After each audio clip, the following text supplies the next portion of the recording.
स्वस्थ और चिंतित तो गंगापुत्र भीष्म और दोनों आचार्य श्रेष्ठ भी हैं। महाराज युद्ध की ओर से चिंतित हैं और ये दोनों महापुरुष युद्ध के परिणाम की ओर से। मैंने इस युद्ध के परिहार के सारे जतन करके देख लिए, किंतु दुर्योधन युद्ध ही चाहता है, इसलिए युद्ध तो होगा। तो अब ये बताइए कि माताश्री कैसी हैं? हमारी माताश्री का हमारे शत्रुओं के शिविर में रहना उचित नहीं है। युद्ध नीति तो यही कहती है वासुदेव। ये युद्ध दूसरे युद्धों जैसा नहीं है। इस युद्ध में तो लगभग हर हृदय भी एक रणभूमि है, वे वहीं रहेंगी।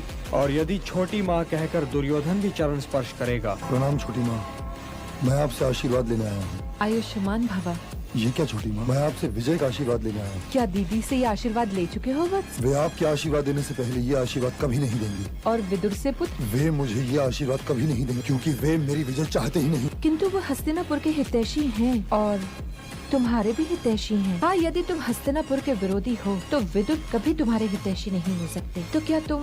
हस्तिनापुर तो हमारे राज्य की राजधानी है छोटी माँ। हस्तिनापुर केवल राजधानी नहीं है, हस्तिनापुर भरत वंश के अस्तित्व का केंद्र बिंदु है। ये नगरी कुरुवंश के माथे पर लगा हुआ तिलक है। इस नगर के द्वार पर माथा टेक कर विजय श्री का आशीर्वाद मांगो दुर्योधन। तुम्हारी छोटी माँ के पास तुम्हारे लिए ये आशीर्वाद नहीं। तो क्या इसका तात्पर्य मैं ये निकालूं कि आप मेरी विजय नहीं चाहती? पराजय चाहे जिसकी भी हो पुत्र, मुझे तो रोना ही है। इसीलिए लंबी आयु का आशीर्वाद दिया था।